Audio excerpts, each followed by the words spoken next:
मुगल सल्तनत का एक ऐसा प्रिंस जिसका नाम सुनते ही हर कोई खुश हो जाता है, दारा शिकोह, जो कि शाहजहां के लड़के थे। इनको हिंदू थियोलॉजी की अच्छे से प्रैक्टिस थी और इसीलिए लोग इनको पंडित जी के नाम से भी जानते थे। हिंदू धर्म ग्रंथों का ये ट्रांसलेशन भी करते थे और यही रीजन था कि इस्लाम में स्कॉलर्स अक्सर इनसे नाराज ही रहते थे। कुछ लोग इनको पंडित जी कहते थे तो कुछ लोग इनको काफिर कह के पुकारने लगे। वो अपनी काइंडनेस की वजह से अपने पब्लिक में जाने जाते थे। वहीं पे एम्परर शाहजहां उनको अपना सक्सेसर बनाना चाहते थे, लेकिन औरंगजेब ने उनको एक वॉर में डिफीट कर लिया और वहाँ से पूरा सत्ता ही हड़प लिया और साथ ही खून की नदियां तक बहा दी। पंडित जी ने हर रिलीजन के स्कॉलर्स को इकट्ठा किया था और उसके बाद एक अच्छा खासा डीप डिस्कशन हुआ था, जिसमें उनको हर एक रिलीजन के बारे में गहराई तक जाने का मौका मिला था, क्योंकि पंडित जी उपनिषद और इंडियन फिलोसफी की बहुत अच्छी खासी जानकारी रखते थे। इसे औरंगजेब को ये लगता था कि जो इस्लाम है वो बहुत ही ज्यादा खतरे में है। कहा जाता है कि पंडित जी के जो फादर थे वो उनको बहुत अच्छे से जानते थे और उनको ये भी बात बहुत अच्छे से पता है कि उनके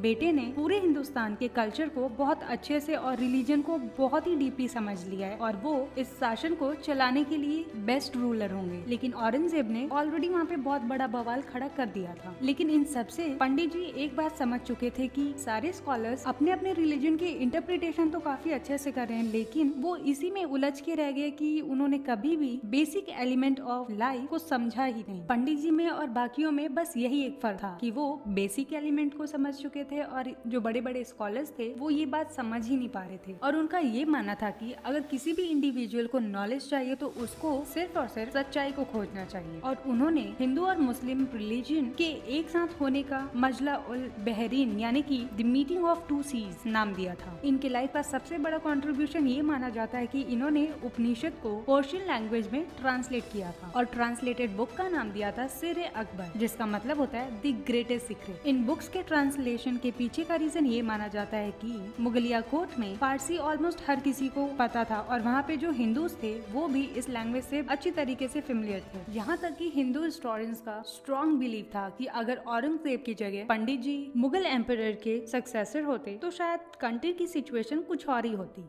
जहाँ पे औरंगजेब को संस्कृत और हिंदू रिलीजन से काफी ज्यादा नफरत था, वहीं पे इनको बहुत ज्यादा प्यार था उन लोगों से और यही रीजन था कि औरंगजेब पंडित जी से बहुत ज्यादा चिढ़ता था। बाद में औरंगजेब ने इनकी हत्या करके गद्दी को अपने कब्जे में कर लिया और बताया जाता है कि इनकी शादी इनके पूरे सिबलिंग्स में सबसे महंगी शादी थी और इनके दावतों का सिलसिला कम से कम 7-8 दिन तक चलता रहा। 1 फरवरी 1633 को इनकी शादी हुई थी और 8 फरवरी तक इनका दावत चला था। कहा तो यहाँ तक जाता है कि इनकी जो ब्राइड थी उनके शादी के जोड़े की कीमत ही 8 लाख रुपए थी, वो भी उस जमाने में। ये बात अलग है कि पंडित जी का जो अंतिम समय था वो बहुत ही ज्यादा खराब था। 1658 में सामूगढ़ की लड़ाई में वो हार गए थे और वहाँ से अफगानिस्तान के दादर में जाके उन्होंने शरण मांगी थी और मेजबान ने उनके भाई औरंगजेब को इन्फॉर्म करके धोखा दे दिया, जिन्हें वो चिथड़ों में दिल्ली ले आए।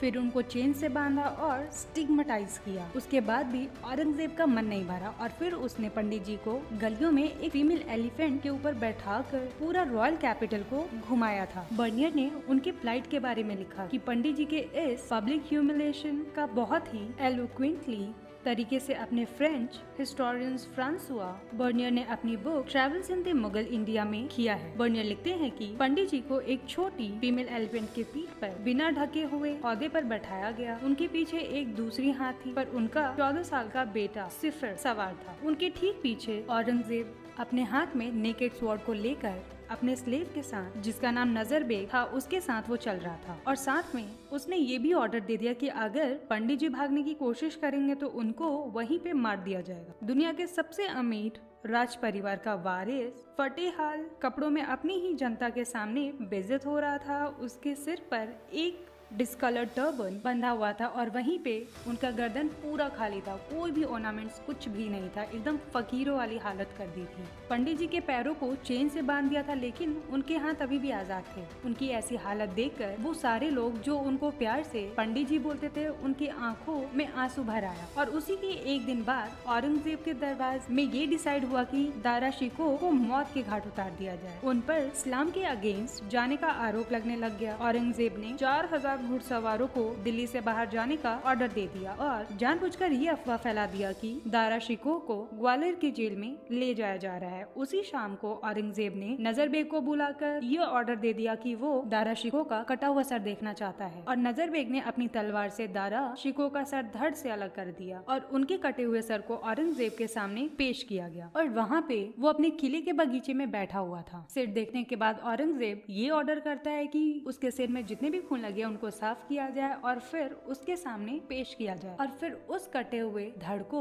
वो पूरे दिल्ली के गलियों में घुमाता रहता है। औरंगजेब एक ऐसा नाम जिसने हैवानियत की सारे हदों को पार करके हैवान बना था। दोनों में जमीन आसमान का फर्क, बावजूद इसके कि दोनों की फैमिली बैकग्राउंड सेम रही, दोनों के पेरेंट्स सेम रहे, लेकिन दोनों की थिंकिंग और जीने के तरीका बहुत ही अलग अलग रहे। एक जिसने इंसानियत चुनी और दूसरे ने हैवानियत चुना। एक तरफ दारा शिकोह जिनको दुनिया अभी भी रिस्पेक्ट की नजर से देखती है और हमेशा देखेगी, और वहीं पे दूसरी तरफ औरंगजेब जिसके बारे में लोग बात क्या नाम तक लेना नहीं पसंद करते हैं।